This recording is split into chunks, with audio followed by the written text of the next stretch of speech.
Manipur Dagi Sanaroi tarana Youba India ge football team na 7 SAFF under-17 football men's title Lourakkhre Sri Lanka gi Colombo da September 15 dagi satarakiba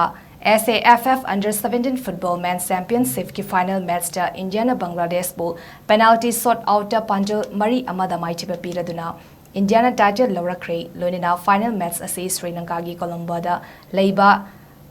Racecourse International Stadium da ngarang numidang pangthokibani masada India amade Bangladesh anina apiba matamda point ani chanaduna draw chatki masigi matungda penalty shot out to India na Bangladesh bu mari amada maitiba pikibani haina makatari amadi Manipur Dagi saruk yakiba players sing adudi MD Aman bin Danny Singh Wangkham Konthausam Korau Maidei Haulungau Mate Yumna Maldino Singh Yangkom Nitis Kumar Maidei Gun Leiba Wangkhairakpam Komgau Hau Dongel Tokjom Diamond Singh Dalamount Gangte Asina Chingbani